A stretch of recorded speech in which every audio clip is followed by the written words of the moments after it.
Recognized. Thank you. Attorney General Bondi, good morning. I'm going to start on a different subject. Good morning. On behalf of families in my state. And I wanted to thank the FBI and the local justice officials in Minnesota, the U.S. Attorney's Office, for the work that they did catching the murder, in the horrific murder of my friend, Speaker Melissa Hortman, and her husband, and the shooting of Senator John Hoffman.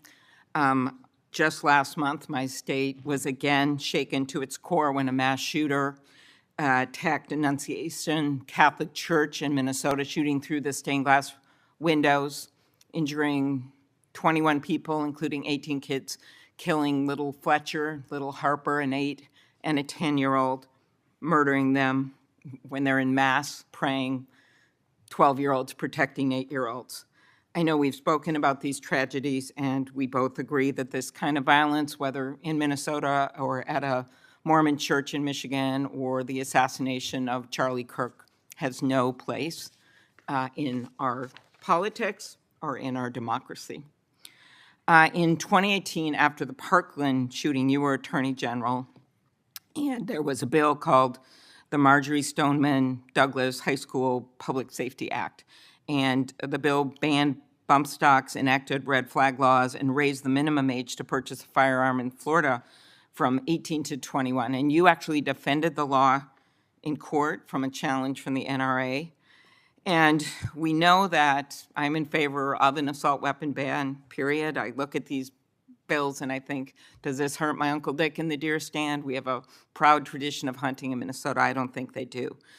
But as I talked to Director Patel, and he told me in the chair you are sitting in right now that assault weapon bans could prevent future attacks. I talked to him about better background checks, about red flag laws, and then that perhaps we could find common ground on what actually happened in Florida, which would be to at least change the minimum age for purchasing assault weapon, because we've got 18 to 20-year-olds commit gun homicides at over triple the rate of adults 21 years and over, even though that wouldn't helped in Annunciation Church because he was a few years older.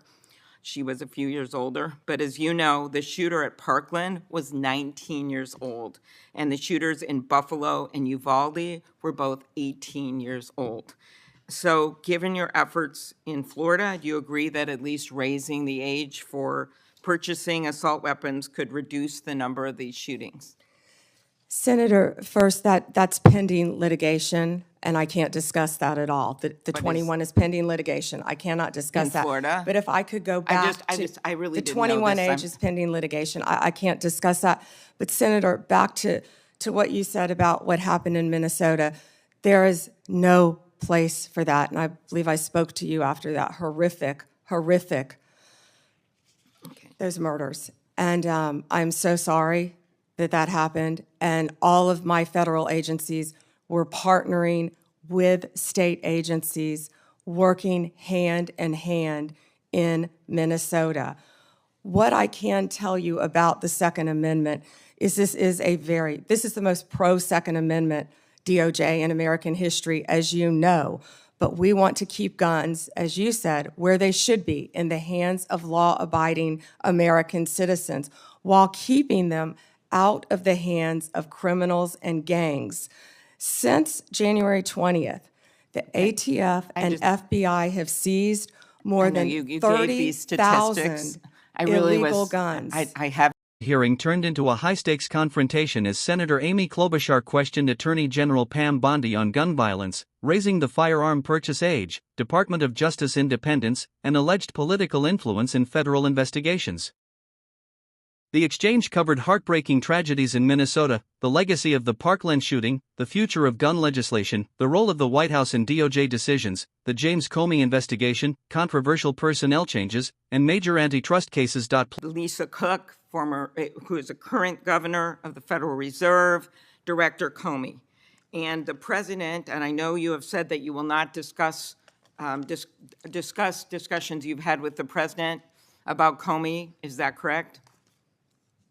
That you won't testify here about that? Because I was going to ask you if you received advice, instruction, or request from anyone at the White House to direct the department to engage in any investigations, prosecutorial actions, including decisions not to investigate or prosecute anyone? I'm not going to discuss any Okay. conversations. But then how about the Truth Social post on September 20th, 2025, in which the president said, "We can't delay any longer, Pam," using your name, "not bringing criminal charges are killing our reputation," his words, "and credibility."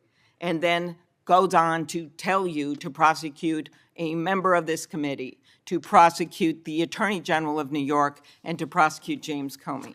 Do you consider that a directive to the Justice Department?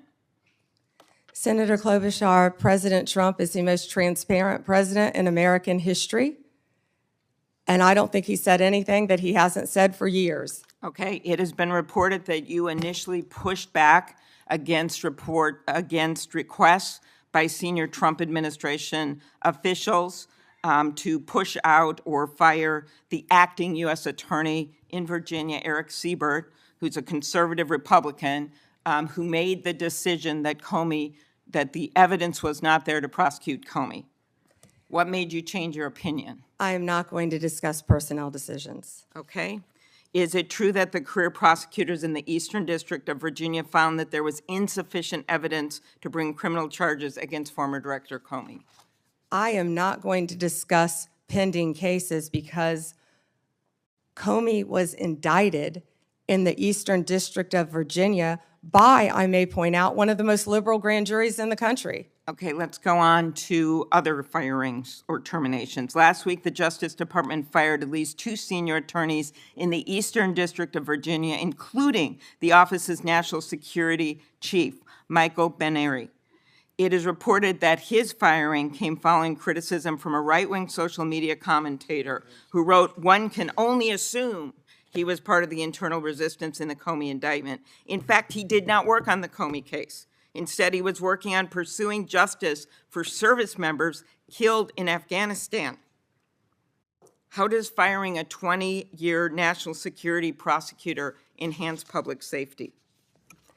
Senator Klobuchar, I'm not going to discuss personnel decisions, but the personnel issue that I'm having right now is that all of my agents, all of my lawyers are working. My agents are on the street working without a paycheck because your party voted to shut down the federal government. Unfortunately, the House isn't even back here. They're 18 days off the job to even meet with us to come up with a resolution that we would like to discuss with them about saving people's health care. Let's move on to the Antitrust Division. Did you authorize your chief of staff to overrule top officials in the Antitrust Division to settle the challenge to the Hewlett-Packard Enterprises Juniper Networks merger?